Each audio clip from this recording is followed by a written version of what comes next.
The interlocking challenges of conflicts, triple planetary crisis, and the global food crisis have impeded our momentum and obstructed our focus on achieving fundamental transformations towards sustainable development.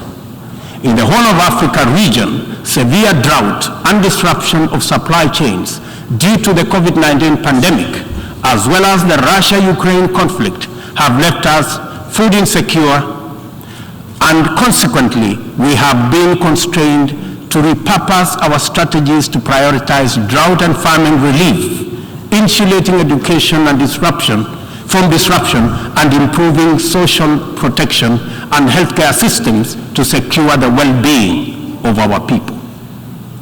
Many countries now bear witness to the unsettling phenomena of rivers, canals, and water reservoirs that are drying up on account of drought and heat waves occasioned by climate change. Kenya is no exception. The northern arid and semi-arid rangelands of our country have been gravely impacted by drought, whose severity has not been seen or experienced in 40 years.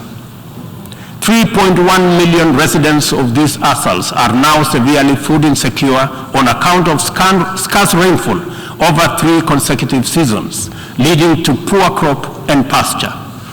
This unprecedented confluence of intensely adverse events has exacerbated water scarcity and starvation, worsened by rising food prices, thus complicating Kenya's roadmap towards delivering good quality of life to our citizens and hindering the progress to achieving SDG number 6 and SDG number 2. Severe drought has affected not only the Horn of Africa and the Sahel regions, but continues to devastate many others, including Asia, Europe, and the Americas. If for no other reason, the fact that we all are in this together must strengthen the case for concerted efforts across continents.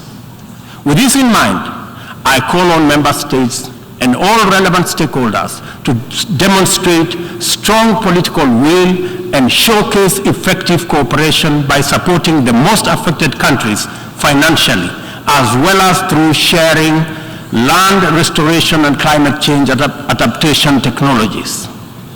It is through collaboration to expand inclusion that we can attain a new paradigm in multilateralism.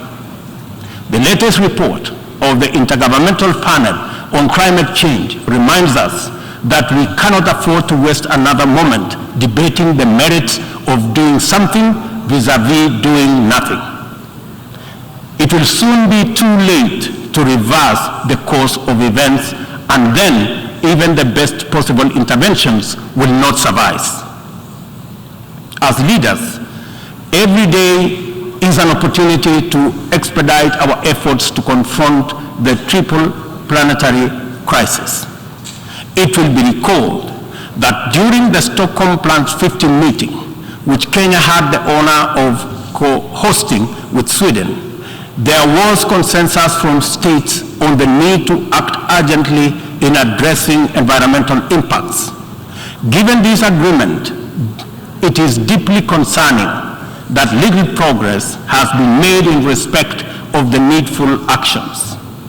It is time to collectively contemplate urgent measures needed to implement high-priority actions required to contain ongoing disruptions as we deliberate on long-term implementation approaches to be undertaken.